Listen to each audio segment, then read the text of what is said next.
جب میں اس کی بارگاہ میں عرض کروں گا نا مالک بڑے دروازوں پہ گیا ہوں کوئی نہیں میری سنتا، بڑے درد کے ساتھ میں نے کہا ہے پر فریاد کو کوئی نہیں پہنچا، اے اللہ تو ہی میرا رب ہے، پھر تجھے نہ کہوں تو کس کی بارگاہ میں جا کے کہوں؟ میں بیمار ہوں اور شفاؤں کے لیے ترس گیا ہوں، میں مقروض ہوں اور جان چھڑانے کے لیے ترس گیا ہوں، میں کمزور ہوں اور سعادت پانے کو ترس گیا ہوں، میں بے کیف ہوں اور سجدوں کی لذت کے لیے بے چین ہو گیا ہوں، میں بے کیف ہوں اور چاہتا ہوں میرا قرآن پاک کی تلاوت سے دل لگے، پر مالک جب توفیق تو دینے والا ہے تو پھر تجھ سے نہ کہوں تو میں کس سے جا کے کہوں؟ نبی پاک صلی اللہ تعالی علیہ وسلم نے فرمایا 2 آنکھیں دوزخ میں نہیں جائیں گی۔ یا رسول اللہ صلی اللہ علیہ وسلم اتنا کرم، وہ 2 آنکھیں کون سی ہیں؟ فرمایا ایک وہ جو اللہ کی راہ میں رات جاگتی رہی، کسی سرحد پر پہرا دیا، کوئی ڈیوٹی کی، کوئی خدمت کی راہ خدا میں، جو آنکھیں بیدار رہیں راہ خدا میں دوزخ میں نہیں جائیں گی۔ اور دوسرا فرمایا جو رب کی یاد میں رو پڑی، جس سے خشیت آئی، جو ڈر گیا پر ڈرا اللہ کے لیے، آنسو فار سیل نہ ہو، کوئی اداکاری کا ماحول نہ بنائے، وہ اس طرح نہ ہو رو رو کے دعا، رکت انگیز دعا، اور فلاں کیا بات، فلاں کے بڑا رلایا اور فلاں میں بڑا درد تھا اور فلاں کے آنسو نکل آئے اور پیر صاحب قبلہ رو ہی پڑے، فار سیل نہ ہو چیزیں، اداکاری نہ ہو، اس کی طبیعت پر پورا اثر ہو۔ اور جب خشیت کے ساتھ وجود کانپتا ہے، وہ کسی نے کہا تھا کہ آنسو قربت کا سبب ہوتے ہیں، جب آپ کی روح کسی کی روح سے ملتی ہے تب آنسو نکلتے ہیں۔ جب تو اللہ سے پورا جڑ جاتا ہے نا، جب رسول کائنات کی بارگاہ سے تیری پوری توجہ لگ جاتی ہے، پھر آنسو بن کر دل تے پار پوے جس ویلے ادو پار بناون اکھیاں، تے بے درداں محبوباں دے سارے ناز اٹھاون اکھیاں۔ عزیز دوست، جب آپ پورے طور پر جڑ جاتے، او یارو کتنا روئے ہیں مسلمان اقوام متحدہ کے سامنے جا کے، کتنی قراردادیں پیش کی تم نے سلامتی کونسل میں، حتیٰ کہ مسلمانوں کے جو امیر ملک تھے ان کی تنظیمیں بنی، کوئی مسلمانوں کی داد رسی کو نہیں پہنچا۔ میری کو بہت لمبی عمر تو نہیں ہے، پر میں نے برما میں مسلمانوں کے کٹتے ہوئے حالات دیکھے، خبریں آئیں، ہم نے دیکھی، کٹتے اور سسکتے مسلمان ہم نے دیکھے۔ ہم نے دیکھا لیبیا پہ حملہ ہوا اور ٹوٹ گیا سارا ملک۔ میں نے وہ منظر دیکھا جب غوث پاک کے بغداد میں بمب گرے۔ ہم نے وہ دور دیکھا جب کسی نے خبر دی کہ کربلا میں پھر سے کربلا برپا ہے۔ ہم نے وہ منظر دیکھا جب پتا چلا کہ پھر سے مولا علی کے نجف اشرف کو اجاڑا جا رہا ہے۔ ہم نے وہ سارے منظر بار بار دیکھے، بار بار سنے، اور اب تو شرم آتی ہے۔ میرا دل کرتا ہے میں فلسطین کا نام نہ لیا کروں، شرم آتی۔ یہ کوئی ہماری تقریروں کے موضوع ہیں؟ یہ کوئی ہمارے کالم لکھنے کے عنوان ہیں؟ یہ کوئی ہمارے موبائل پہ لگانے کے سٹیٹس ہیں؟ یہ تو شرم سے مر جانے کا مقام ہے۔ یہ کوئی گردنیں اٹھا کے بات کرنے والی بات ہے؟ یہ موبائل پہ ایک دوسرے کو ویڈیو دکھانے کا منظر ہے؟ رمضانوں میں، شاموں میں اپنے اپنے بچوں کو سینوں سے لگا کے افطاریاں کرانے والوں، اور بچوں سے پوچھنے والوں کہ پتر تو کی کھانا ہے، اس سے پوچھ لے اس کی مرضی کیا ہے۔ تمہیں پتہ ہے فلسطین کی بیٹیاں بھی سیدہ خدیجۃ الکبریٰ کی بیٹیاں ہیں، وہ مومنوں کی مائیں ہیں تو ان کی بھی تو مائیں ہیں نا۔ فلسطین کی بہنیں بھی صبح قیامت حضرت فاطمہ کے پلو میں پناہ لیں گی۔ نبی پاک صلی اللہ تعالی علیہ وسلم نے فرمایا من اذا مسلمن فقد اذانی۔ میں کیسے وہ بات آپ کے دلوں تک اتاروں کہ حضور نے فرمایا جب میرے مسلمان کو تکلیف ہوتی ہے تو مجھے تکلیف ہوتی ہے، مجھے درد ہوتا ہے۔ اس رسول کی امت جو کافروں کی رسیاں زور سے باندھی جائیں تو حضور فرمائیں ڈھیلی کر دو، یہ ہائے ہائے کرتے ہیں تو مجھے نیند نہیں آتی. اگر بدر میں قیدی بنا کے لایا گیا کافر ہائے ہائے کرے تو حضور کو نیند نہیں آتی، تو مجھے بتاؤ کہ فلسطین کی بیٹیاں ہائے ہائے کرتی ہیں تو گنبد خضرا میں محبوب کو آرام ہے؟ میرے عزیز، بے حسی کی زندگی، چھوٹے موٹے بیانات، تو بھی کہہ دے تھوڑا سا، فلانے کا بیان نہیں آیا، کیا کرنا ہے بیان دے کے، کیا بات کرنی ہے تذکرہ کر کے؟ دوستو آؤ، رو کے دیکھ لیا ساری دنیا کے سامنے، کچھ رب کے سامنے رو کے نہ دیکھ لے.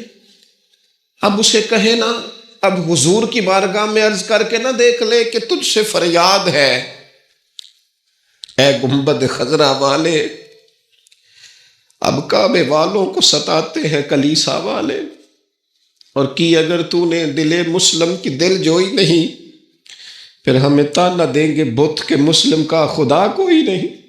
اب اللہ رسول کی بارگاہ کی طرف رجوع نہ کر لیں، اب چھوڑ نہ دیں سیاستدانوں کے گلے، اب چھوڑ نہ دیں دنیا اقوام متحدہ کی بات اور سلامتی کونسل کی بات، اب اپنے اللہ کی جانب رجوع نہ کریں.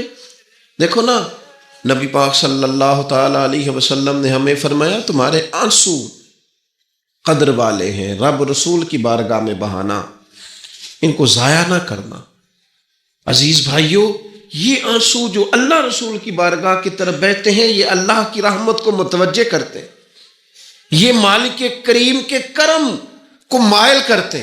ہمارا مسلح آباد ہونا چاہیے. وہ مجھے ایک دوست کہنے لگے صرف دعا کریں فلسطین کے لیے، آپ نے کہا جم کے دعا کریں، صرف دعا کرنے سے کیا ہوتا ہے؟ میں نے کہا دعا کرنے سے پہاڑ ہل جاتے ہیں اپنی جگہ سے. میرے رسول پاک رات کو دعا کریں تو صبح فاروق اعظم جیسے لوگ آ جاتے ہیں دین اسلام. نبی پاک علیہ السلام رات دعا کریں نا، دعا، اور بدر کی رات حضور دعا کریں تو اللہ 7,000 فرشتوں کو بھیج دیتا ہے مسلمانوں کی مدد کے لیے. صحابہ فرماتے ہیں میدان بدر میں ہم کسی کو قتل کرنا چاہتے تھے، لیکن اس کی گردن پہلے سے کٹ کے گر جاتی تھی، فرشتے آئے ہوئے تھے. آج ہمارے ساتھ اللہ کی مدد ناراض ہو گئی ہے، ہم سے رب کی مدد ناراض ہے. ہماری مجموعی غلطیاں، قومی کوتاہیاں، بددیانتیاں، رشوت خوریاں، ہمارے جھوٹ، ہماری بد اخلاقیاں، مجموعی طور پر سوسائٹی کی مادہ پرستی، اخلاقی رویوں کی گراوٹ، لوٹنا، اپنا حصہ وصول کرنا، جگہ جگہ پہ کمیشن مقرر کرنے، ہر شخص کا ذات کے لیے سوچنا، اللہ کی مدد پھر روٹ جایا کرتی ہے، ناراض ہو جایا کرتی ہے. سب سے ضروری کام یہ ہے، سب سے ضروری کام کہ اللہ کی مدد شامل ہو. سب سے. ایک صحابی تھے، ایک جگہ انہیں شہید کیا جا رہا تھا، تو کافر چاہتے تھے کہ ہم ان کی لاش کو معاذ اللہ ثم معاذ اللہ بے حرمتی کریں. انہوں نے عرض کی مالک تو میرا مددگار ہے، اس بیابان جنگل میں میری مدد کرنا. شہد کی مکھیاں آ گئیں، ان کے پورے وجود کو چھپا لیا، کوئی چیز قریب آئی نہیں. اور لوگ کہتے ہیں مکھی اٹھ کے بیٹھے تو زخمی کر دیتی ہے، لیکن وہ اٹھ کے گئی تو وجود پہلے سے زیادہ تر و تازہ تھا. اللہ نے محفوظ کر لیا وجود ان لوگوں کا، اللہ نے حفاظت فرمائی، اللہ کی مدد شامل تھی. اللہ کی مدد. ایٹم بم تم نے بنا لیے، ہتھیار تم نے سجا لیے، دولتیں تم نے جمع کر لی، بڑے بڑے تم نے ادارے قائم کیے. اب ایک کوشش اور بھی کرو، رب رسول کی بارگاہ میں رو تاکہ تمہیں اللہ کی مدد بھی ملے، تمہارے اندر حوصلہ بھی پیدا ہو، تمہارے اندر شعور بھی بلند ہو، اپنی ذات سے اٹھ کر سوچنے کی تمہیں طاقت بھی میسر آئے. میرے عزیز، اگر اس کی بارگاہ میں رونا آ جائے نا، اس کی بارگاہ میں اسے منانا آ جائے، تو پھر تو کیفیات ہی کچھ اور ہو جاتی ہیں. کتنا کو روئیں بھلا؟ حضور فرماتے ہیں بہت لمبا تم نہ بھی نہ رونا، اگر مکھی کے یا مچھر کے پر کے برابر بھی تمہارے آنسو نکل گئے نا، میں اب اس سے زیادہ کیا آپ کی بارگاہ میں بات عرض کروں. حضور فرماتے ہیں ایک مکھی اور مچھر کے پر کے برابر بھی تیری آنکھ سے آنسو نکل آیا، شرط یہ ہے نکلے ریاکاری کے لیے نہیں، نکلے اللہ کی رضا کے لیے، اس کی خشیت میں نکلے. فرمایا اگر مکھی کے پر کے برابر بھی تو رو پڑا تو اللہ تعالیٰ تیرے لیے دوزخ سے آزادی لکھ دے گا۔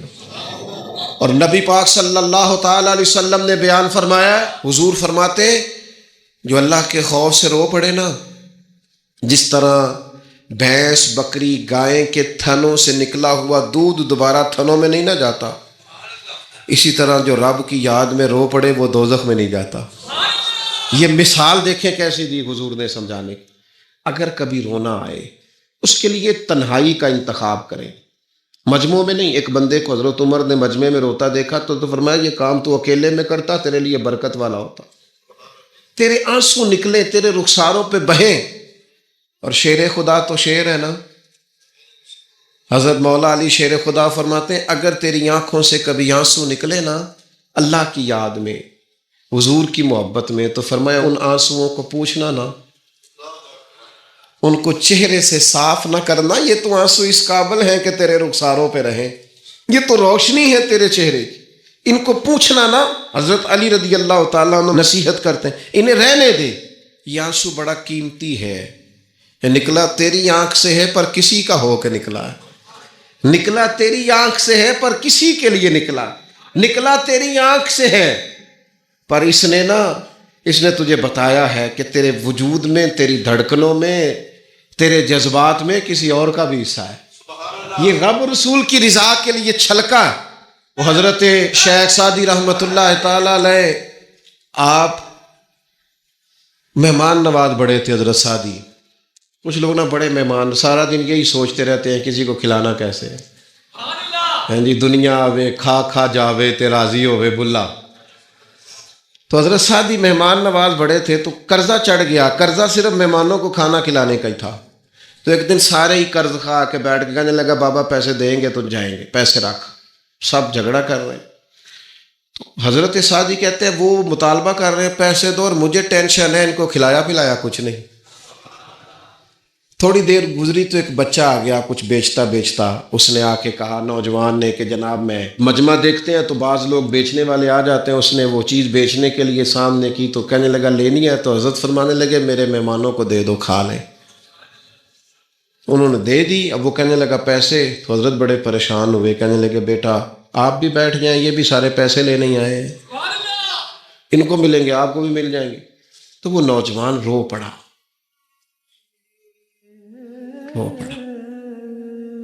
کہنے لگا حضرت صاحب میں تو یتیم ہوں، بہنیں اور ماں انتظار کر رہی۔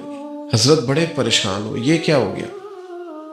فٹافٹ سوچنے لگے کہیں سے بندوبست ہو اور اس کو میں فارغ کروں۔ وہیں بیٹھے تھے کہ ایک عقیدت مند نذرانہ لے کے آیا، ڈھیر سارا نذرانہ پیش کیا، حضور میرا دل کرتا ہے، اور حضور کا فرمان ہے جو بن مانگے ملے وہ اللہ کی طرف سے، اسے قبول کرو جو بغیر چاہت کے آئے۔ تو اس نے نظر پیش کی تو وہ ڈھیر سارا نذرانہ تھا، حضرت نے جن کے پیسے دینے تھے سب کو دیے، اس کو بھی دیے، سب قرضے ادا کر کے بھی تھوڑے سے بچ گئے۔ تو ایک بندہ صاحب دل تھا، کہنے لگا حضرت ہم بڑے دنوں سے آ رہے تھے، پیسے نہیں مل رہے تھے، آج کیسے مل گئے؟ فرمانے لگے تم میں کو رونے والا کوئی نہیں تھا، ایک بھی رونے والا ہو تو باقیوں کا کام بھی۔ سنو نا حدیث ہے بہقی شریف میں، حضرت حیثم بن مالک رضی اللہ تعالیٰ عنہ فرماتے ہیں نبی پاک علیہ السلام خطبہ دے رہے تھے، تقریر فرما رہے تھے، حضور کی باتیں دلوں کے میل کچیل اتارتی چلی جا رہی۔ فرماتے ایک شخص نبی پاک علیہ السلام کے سامنے بیٹھ کر حضور کی گفتگو سن رہے تھے، وہ رو پڑے، ساری گفتگو چھوڑ کے نبی پاک صلی اللہ تعالیٰ علیہ وسلم کی توجہ اس شخص کی طرف ہو گئی۔ ہوا کیا ہے؟ وہ تقریر سنتے، بات سنتے بس رو پڑے۔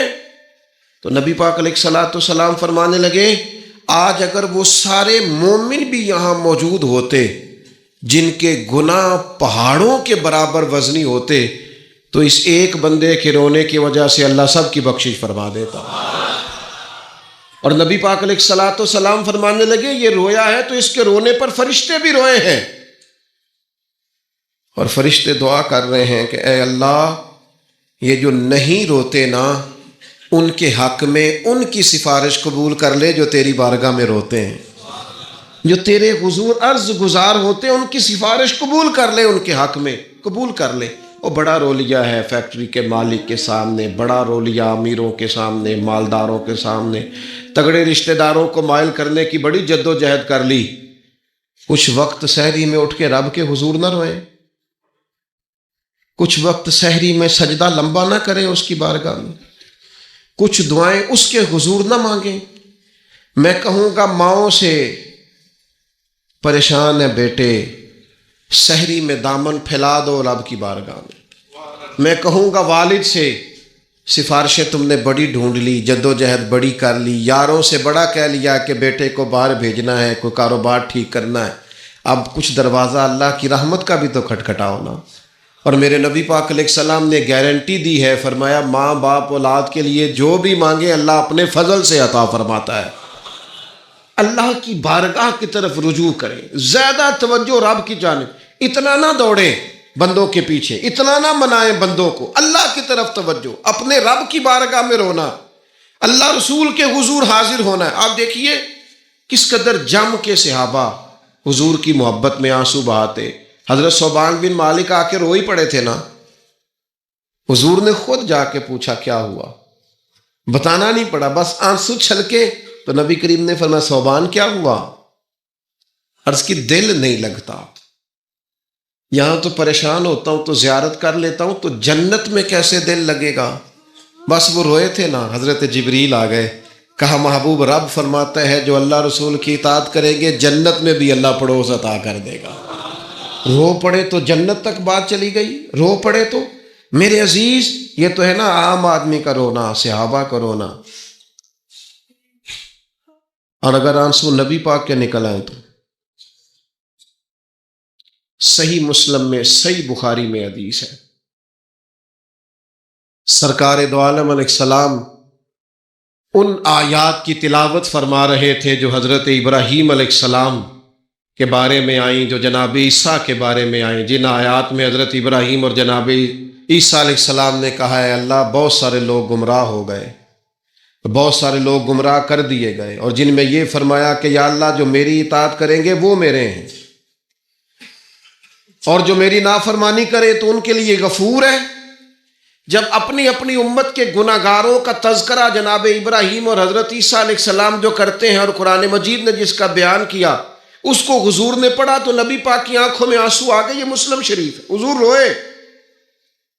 اللہ کریم نے حضرت جبریل امین کو کہا جبریل جائیے میرے حبیب سے پوچھئے کیا معاملہ ہے۔ حضرت جبریل آئے، حالانکہ رب جانتا ہے، آ کے عرض کی یا رسول اللہ رب فرماتا ہے آپ رو رہے ہیں، تو کہا جبریل امت کے لیے رو رہا ہوں۔ آپ کی توجہ ہے میری بات؟ حضور امت کے لیے روتے ہیں نا، اللہ کرے امتی بھی کبھی نبی کے لیے روئے۔ کہا امت کے لیے رو رہا ہوں، تو حضرت جبریل امین علیہ السلام دوبارہ عرض گزار ہوئے مالک آپ کے حبیب امت کے لیے رو رہے ہیں، تو فرمایا میرے حبیب سے کہہ دے وَلَسَوْفَ يُعْتِيكَ رَبُّكَ فَتَرْضَىٰ، آپ کا رب آپ کو اتنا دے گا کہ آپ اپنے رب سے راضی ہو جائیں گے۔ اللہ آپ کو راضی کر دے گا، محبوب امت کے بارے میں پریشان نہیں کرے گا۔ اپنی تنہائی کو آباد کریں، اکیلے میں اللہ اللہ کریں، تلاوت کلام مجید کا اس طرح کا ذوق ہو۔ حضرت عمر سنا کرتے تھے تو رو پڑا کرتے تھے، حضرت فاروق اعظم رضی اللہ تعالیٰ عنہ پہلی صف میں قرآن مجید کی تلاوت کر کے روتے تھے تو تیسری صف تک آپ کی ہچکیوں کی آواز جاتی تھی۔ ان لوگوں کا درد ہی سارے کا سارا کتاب و سنت سے، اللہ رسول کی بارگاہ سے ہم نے نا اپنے آپ کو کمزور کر لیا ہے، دنیا داروں کے سامنے رو رو کے، دکھ بتا بتا کے پریشان۔ وہ میرے ایک دوست ہے، ان کی بات مجھے بڑی اچھی لگی، وہ کہتے ہیں تگڑے رشتہ دار آتے ہیں نا تو کئی دفعہ میرا معاذ اللہ جھوٹ بولنے کو دل کرتا ہے، کہتے ہیں حالات کیسے ہیں تو میرا دل کرتا ہے ان کو کہنے کو کہ تم سے بڑے اچھے ہیں، اگرچہ غریبی ہے۔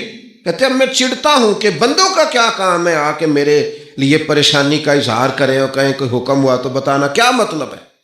وہ کوئی شاعر تھا نا، تو کوئی بندہ 5 روپے پھینک گیا اس کو، اس نے کہا جی آپ کو ضرورت ہوگی، تو بڑا دانشور آدمی تھا، اس نے کہا اٹھ اپنے پیسے لے جا، مجھے ضرورت ہوگی تو اللہ رسول سے مانگ لوں گا۔ اس نے کہا یہ آرزوئے طلب اور میں آپ سے کروں، تیرے جیسے بندے اب مجھے دیں گے؟ یہ آرزوئے طلب اور میں آپ سے کروں، یہ بھیک اس کو دیجئے جس کا خدا نہ ہو، میں رب رسول کی بارگاہ میں رو لوں گا۔ مجھے اللہ کی بارگاہ سے ملو. کتنا ملے گا؟ وَيَرْزُقْهُ مِنْ حَيْثُ لَا يَحْتَسِبُ. اتنا ملے گا کہ بندے کا گمان بھی نہیں ہوگا. ایک بہت بڑا سیٹھ آ گیا ایک دفعہ ہمارے بزرگوں کے پاس، بہت بڑا مالدار امیر کبیر آدمی. تو ہاتھ ڈال کے کوٹ میں کہنے لگا مدرسے کا کتنا کو خرچہ ہے؟ فرمانے لگے آپ بات کریں. کہنے لگا جی میرا خیال ہے آپ سارا میرے ذمہ ہی لگا دیں، 100 200 400 روپے آپ چھوڑ دیں. تو فرمانے لگے آپ دیں گے پھر حساب بھی کریں گے. ہمیں وہ رب دیتا ہے جو بے حساب ہی دیتا ہے اور حساب کی رسوائی بھی نہیں ڈالتا. لہذا آپ کا جو انداز ہے وہ بتاتا ہے کہ آپ کے لہجے میں وہ والا انداز. وہ کچھ لوگ آ کے نا جی وہ کہتے ہیں جی کسی کو پیسے لگن والے جی سانو دسو اسی لا دئیے. میں کہ تسی کدھر اور ہی لا لو. اگر آپ کو کسی پر اعتماد ہی نہیں ہے، آپ کا لہجہ ہی کچھ اور طرح کا ہے، تو اس کا معنی کیا ہے؟ میرے عزیز، لوگ تو تھوڑا دیتے ہیں تو پریشان کرتے ہیں. اس رب کی طرف رجوع کریں جو اتنا دیتا ہے کہ بندے لے لے کے ہی تھکتے ہیں، وہ دے کے نہیں تھکتا. اللہ کے حضور اپنے آنسو بہائیں، کچھ وقت عبادات کے لیے رکھیں. آپ جتنے بھی انبیاء کے تذکرے پر حضرت شعیب علیہ السلام بڑا ہی رویا کرتے تھے. اللہ کریم نے پوچھا جنت کے لیے روتے ہو کہ دوزخ کے خوف سے؟ کہا مالک میں تو تیرے لیے روتا ہوں، تیری چاہت میں روتا ہوں، تیرے لیے آنسو بہاتا ہوں. میرے عزیز، انبیاء ہوں، صلحاء ہوں، اتقیاء ہوں، صحابہ ہوں، اہل بیت ہوں، جم کے آنسو بہے. جنہیں رونا آ گیا نا انہیں منانا آ گیا، جنہیں رونا آ گیا ان پہ رحم آ گیا، جن کی آنکھیں چھلک پڑیں وہ محبوب کو پا گئے. شرط یہ ہے کہ تنہائی ہو، بندہ اکیلا ہو، رج روئے پر روئے اللہ رسول کے لیے، ان کی بارگاہ میں روئے. باہر تو نکلے تو پھر تو منہ دھو کے نکلے نا. آنسو بندوں کو نہیں دکھانے، آنسو اللہ رسول کو. میری آپ سے درد سے گزارش ہے، میں نے جیسے کہا نا دعائیں بڑا انقلاب برپا کرتی ہیں. ایک رات صرف میرے کہنے پر 2 رکعتیں نماز پڑھیں، پھر استغفار پڑھیں 70 بار، پھر اتنا ہی حضور کی بارگاہ میں درود و سلام عرض کریں، پھر راج کے روئیں، اللہ سے عرض کریں اللہ اس وطن کے حالات بھی بدل دے، اللہ امت کے لیے بھی آسانی کر دے، اللہ تعالیٰ فلسطین کے مسلمانوں کے لیے خیر فرما دے. ہم اگر اجتماعی طور پر اور انفرادی طور پر اپنے رب کی بارگاہ میں دعاؤں کا رشتہ مضبوط کریں گے نا تو بڑا ہی کریم ہے. جب اتنے سارے لوگوں کے ہاتھ اٹھتے ہیں نا، میں یہاں بھی کئی دفعہ لمبی دعا کرتا ہوں جمعے کے بعد، سوچتا یہ ہوں اتنا بڑا مجمع ہے، ہزاروں لوگ ہیں، تو ہو سکتا ہے کسی ایک نیک آدمی کی آمین سے کئیوں کا بھلا ہو جائے. کئیوں کے تو جم کے دعائیں کریں، اپنا رشتہ اپنے رب سے مضبوط کریں. ہر روز رات کو اللہ کے حضور حاضر ہو کے اپنے کو حساب کے لیے پیش کریں. خوبیاں ہوں تو سجدہ شکر، خامیاں ہوں تو دعا اور استغفار. داتا صاحب نے لکھا ہے کشف المعجوب میں کہ اللہ تعالیٰ کی بارگاہ میں حضرت موسیٰ علیہ السلام نے عرض کیا تھا مالک تیرے بندے اگر تجھے ڈھونڈنا چاہے تو کہاں ملے گا؟ تو اللہ کریم نے فرمایا جن لوگوں کے دل لوگ توڑ نہیں دیتے میں ان ٹوٹے دلوں میں ملا کرتا ہوں. تیرا آئینہ ہے وہ آئینہ کہ شکستہ ہو تو عزیز تر ہے نگاہ آئینہ ساز میں. جب لوگ تانے دیتے ہیں، جب لوگ تکلیف دیتے ہیں، جب آپ بالکل ٹھیک چل رہے ہوتے ہیں، جب آپ محنت کر رہے ہوتے ہیں، جب آپ مخلص ہوتے ہیں، جب آپ جد و جہد کر کر کے تھک جاتے ہیں اور لوگ جب پوری طور پر تانا زنی کرتے، باتیں سننے کو جب ملتی ہیں، میں دیانتداری سے کہتا ہوں جب لوگ پوری طرح دل توڑ دیں پھر کوئی سجدے کا مزہ ہے، پھر کوئی دعا کی لذت ہے، پھر کوئی چسکا ہے اس کی بارگاہ میں حاضری کا، پھر کوئی تڑپ پیدا ہوتی ہے اس کیفیت میں.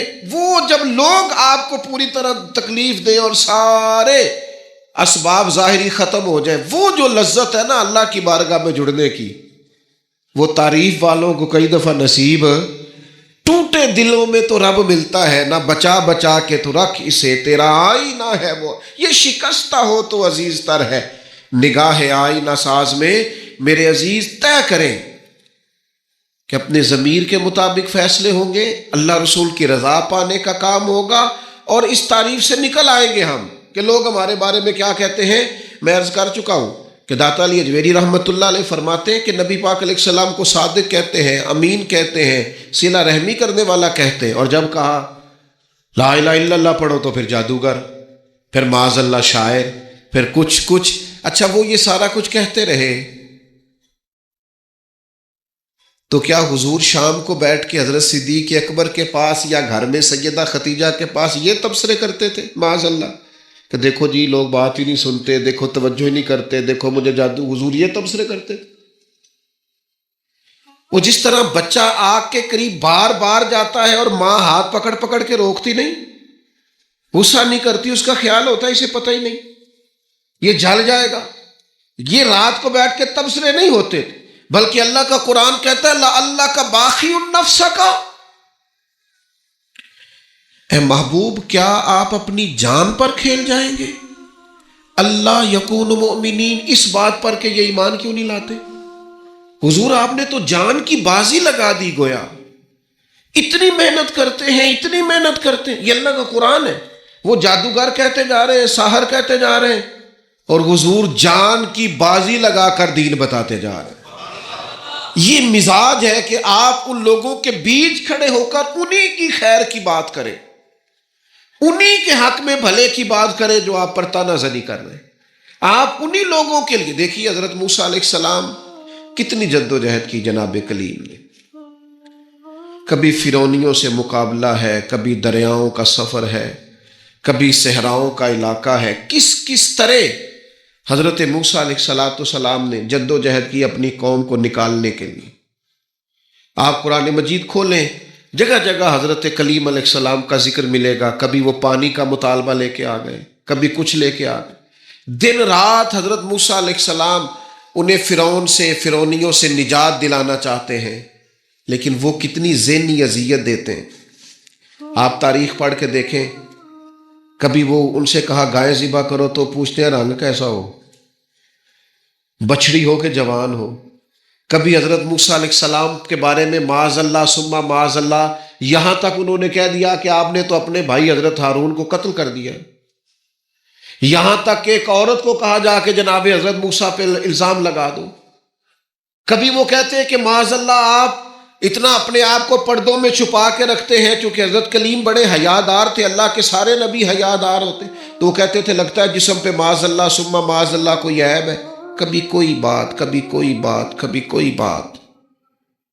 لیکن آپ حضرت کلیم کو دیکھیں، وہ جہاں بھی رب کی بارگاہ میں عرض کرتے ہیں اپنی امت کی خیر ہی مانگتے ہیں، وہ اپنی قوم کی خیر ہی مانگتے ہیں، وہ اللہ کی بارگاہ میں یہی عرض کرتے ہیں مالک ان کے لیے ہدایت کے راستے واضح فرما۔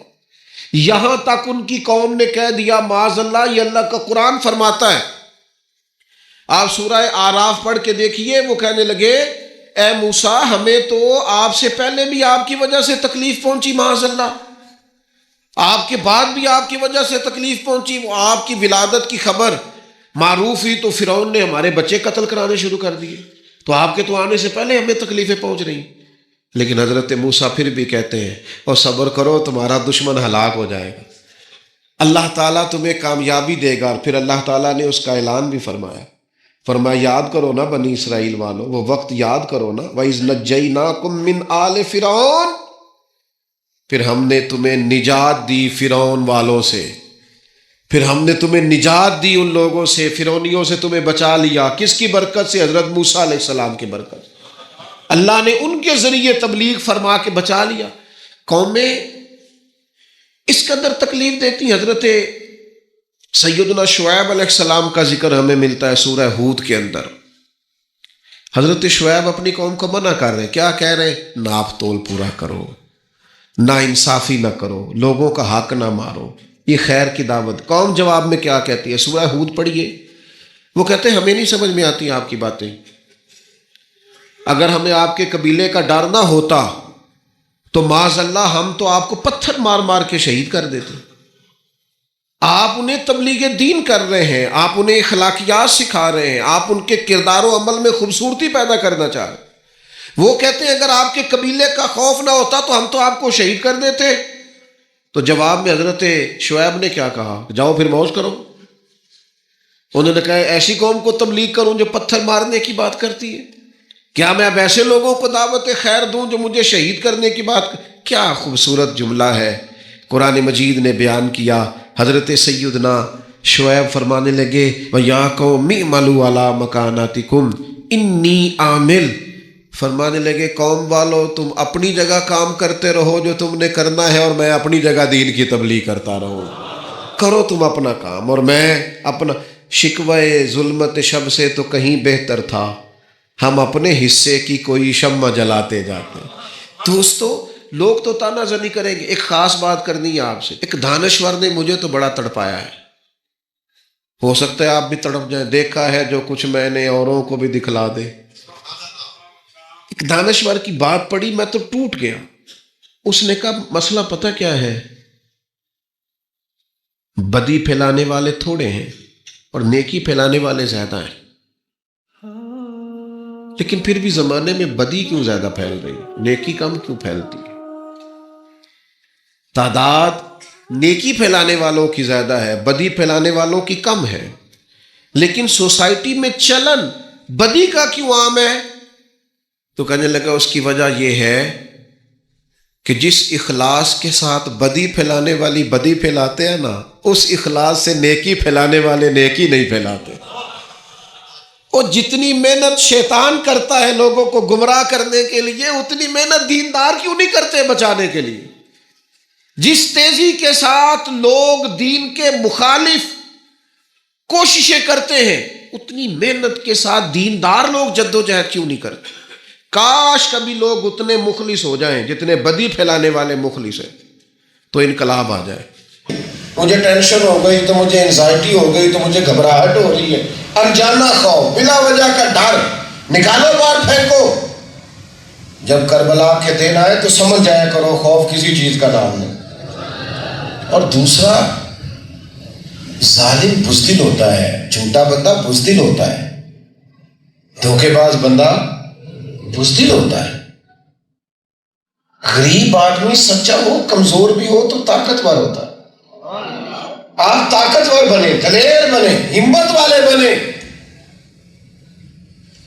وہ یزید دربار دمشق میں ادھر ادھر کرنے لگا نا وہ بات، تو پردے کے پیچھے تو جناب زینب ہوئی پڑی. اور میں تو جو کہتا جھوٹ کہتا، غلط کہتا. تو لوگوں کو یہاں بیٹھے لوگوں کو دھوکہ دینا چاہتا ہے. دو چار باتیں کی. یہاں گھر میں کسی ایک کا انتقال ہو جائے نا تو کئی مہینے آنکھ نہیں کھلتی عورتوں کی صدمے سے. اتنے جنازے سیدہ زینب نے دیکھے، اپنے بھائی کا کٹا ہوا سر دیکھا، اتنی آزمائش دیکھی. لیکن پھر بھی یزید کے دربار میں جب وہ بولی ہے نا، تو ایک نابینا بزرگ بیٹھے تھے جنہوں نے کوفے میں بڑے جمعے پڑے تھے مولا علی کے پیچھے. جب جناب زینب بولی نا تو وہ ساتھ والے کا گھٹنا ہلا کے کہنے لگے علی آ گئے دربار میں. اتنی گرجدار آواز، اتنا جلال، اتنا روب، اتنا دبدبا. دربار دمشق میں وہ زینب کا خطاب، دربار دمشق میں وہ سیدہ زینب کا خطاب، منبر پہ علی بول رہے ہو جیسے، منبر پہ علی بول رہے ہو جیسے. تو بھائی دلیری، ہمت، طاقت یہ اپنے بچوں کو سکھائے، بزدلی نہ سکھائے. اہل بیت کا یہی طریقہ ہے مبارکہ. چھٹی بات، میں ویسے چھوٹی تقریر ہی کرتا ہوں، آج ذرا 5-10 منٹ زیادہ کروں گا. دوستوں نے کہا جی تھوڑی سی لمبی کر لی، پیار والی بات ہے، چلو میں نے مان لی ہے. ویسے جتنے سبق میں نے دیے اتنے بھی یاد ہو جائیں تو ڈھیر سارے ہیں، لیکن چلیں ایک دو بات اور کرتے ہیں پھر بات کو سمیٹتے ہیں. آج نہ لوگوں میں صبر کوئی نہیں، حوصلہ کوئی نہیں. آپ یقین کریں یہ 5 منٹ نہ آپ کے، یہ ہمارے دینی جلسے ہوتے ہیں نا، ان میں دوستوں سے ہم کہتے ہیں نا یار مہربانی کرو تھوڑا ٹھہر جائے. اچھا جتنے تسی کہتے نا ذرا آپ پرا ہو جو، ادھر ترجمہ لوگ یہ سمجھنے کیوں نہ ہو جو. آپ نے کہا ذرا ٹھہر جاؤ، رکو، جگہ خالی کرو. تو جہاں سے آپ نے منع کیا نا، کیوں کہ ہم سارے ہی میرے سمیت تھوڑا سا نا صبر، حوصلہ. چیزیں وقت دینے سے ٹھیک ہوتی ہیں، فوراً ٹھیک نہیں ہوتی. آپ کی طبیعت خراب ہو گئی، آپ ڈاکٹر کے پاس گئے، ڈاکٹر آپ کو دیکھے گا، آپ سے پوچھے گا بلڈ پریشر تو نہیں، شوگر تو نہیں، کوئی اور مسئلہ تو نہیں، پھر وہ دوائی لکھے گا، پھر آپ سے کہے گا ایک گولی صبح کھانی، ایک گولی یہ سیرپ دے رہا ہوں، 1 چمچ صبح لینا، 1 چمچ یہ تسی آخو مینوں کال بڑی ہے، میں چھیتی ٹھیک ہونا ہے، میں سارا سیرپ کٹھے ہی پینا تے پتہ پورا گولیاں دا ٹھیک ہو گے کہ اور بیمار ہو گئے؟ بولے کوئی جلدی بڑی ہے، صبر کوئی نہیں، لہذا سارا پتہ گولیوں کا، تو وہ اور اثر کر جائے گی، خطرناک، زیادہ بیمار ہو گئے۔ ایک مقدار طے، وہ آپ سے کہے گا یہ 1 ہفتہ کھائیں اور 1 ہفتے کے بعد دوبارہ آئیں، پھر دیکھیں گے، چیک کریں گے، دیکھیں گے ضرورت پڑی تو دوائی بدل دیں گے۔ وہ میرے دوستوں بات کو سمجھو یار، کوئی بھی کام ہے تو ذرا تھوڑا حوصلہ کریں۔ میں ایک شادی پہ گیا تو بزرگ بڑے اچھے نیک نمازی ہیں، باشرہ ہیں، بڑے ہی پیارے ہیں، پر تھوڑی سی نا طبیعت میں جلدی ہے، کہتے ہیں کام فٹافٹ ہو جائے، تو ان کے 4 بچے ہیں، بچے بھی بڑے ہی اچھے ہیں، بار بار بچوں کو ڈانٹ رہے تھے، اے نہیں ہوا، وہ نہیں ہوتا ہے نا ہمارے دیہاتی ماحول میں۔ تو ان کے بچے، میں گیا تو فٹافٹ دوڑ کے کہنے لگے پیر صاحب ابا جی لے کے تسی چٹ کو وہ کام انشاءاللہ سارے ہو جاتے ہیں۔ میں آخو چٹ کو سانو ٹائم تے دین، ان کام انج ہی ہونا نا ہولی ہولی۔ والد صاحب کو جلدی بڑی، تو میں نے ان سے کہا کہ بہرحال والد صاحب بھی آپ کی یہی چاہ رہے ہیں کہ ذرا مہمانوں کے آئے ہوئے ہیں تو سارے کام ٹھیک ہو جائیں، تو تھوڑا تحمل، بردباری۔ جوانوں میری بات پر غور کرنا، تاریخ انسانیت میں اتنی بڑی قربانی کم ملے گی جتنے امام حسین کی قربانی۔ 6 مہینے کے بچے سے لے کر جوان علی اکبر تک اپنا بھی سر کٹا دیا، لیکن کیا سویرے پھر یزید کا تختہ الٹ گیا تھا؟ حکومت ختم ہو گئی تھی یزید کی اگلے دن؟ ٹھنڈے دل سے سوچو، ٹھنڈے دل سے۔ ہمیں بڑی جلدی، فلانا انقلاب کیوں نہیں آ رہا، فلاں کچھ ٹھیک کیوں نہیں ہو رہا۔ امام حسین نے اتنی بڑی قربانی دی، لیکن 4 سال یزید پہ حکومت کر گیا۔ سمجھے آپ بات؟ ہمیں حکم یہ ہے کہ ڈیوٹی کرو اور فیصلہ اپنے رب پہ چھوڑ دو، خدمت کرو اور فیصلہ اپنے اللہ پہ چھوڑو، عمل کرو اور نتیجہ نہ مانگو۔ دنیا میں جتنے نبی آئے ہیں نا، سارے کامیاب ہو کے گئے۔ سمجھ آ رہی بات کی؟ تمام انبیاء کرام علیہ السلام کامیاب ہو کے گئے، لیکن کسی نبی کا کلمہ 10 لوگوں نے پڑھا ہے، کسی کا 50 نے پڑھا ہے، کسی کا 100 نے پڑھا ہے، لاکھوں ہزاروں نے بھی پڑھا ہے، لیکن بعض انبیاء ایسے ہیں کہ 10 20 50 لوگوں نے کلمہ پڑھا ہے، پر نبی کامیاب ہو کے گئے۔ کیوں؟ کہ جو ڈیوٹی اللہ نے لگائی تھی وہ ڈیوٹی انہوں نے پوری کی ہے۔ ہدایت تو اللہ کی حکمت ہے، کس کو نصیب ہوتی ہے۔ ہمیں جلدی بڑی ہے، فلانا کیوں نہیں، مولوی مسجدیں بڑی ہیں، مولوی کچھ نہیں کر رہے، فلانا کچھ نہیں کر رہا، انقلاب کیوں نہیں آ رہا، جلدی کرو بھائی، تو ڈیوٹی کر، فیصلہ کریم رب کو چھوڑ، وہ جب چاہے گا سارے اسباب پیدا فرما دے۔ لیکن ہم بہت جلد باز ہیں۔ صبر کا اپنے اندر خوب مظاہرہ کریں، خوب حلم، بردباری، ٹھہراؤ، صبر۔ یہ جو بات ہے نا میرا رب سب ٹھیک کر دے گا، اس بات میں بڑا ہی حسن ہے، اس میں بڑا ہی کمال۔ 100 کے قریب آیات ہیں قرآن پاک میں صبر کے بارے میں، اور احادیث اور آثار کو جمع کیا جائے تو تقریباً علماء نے لکھا ہے 500 بنتی ہیں جس میں صبر کی نصیحت۔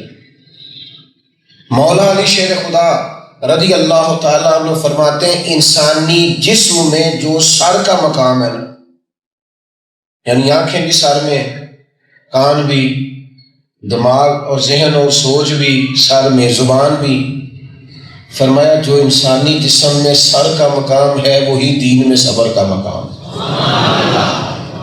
کیوں؟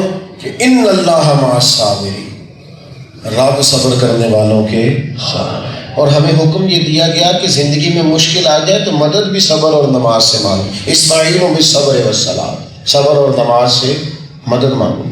اپنے اندر خاص حوصلہ پیدا کریں، صبر پیدا کریں، سکون پیدا کریں، اطمینان پیدا کریں، آپ دیکھیں کتنی برکت ہوتی۔ آخری گزارش،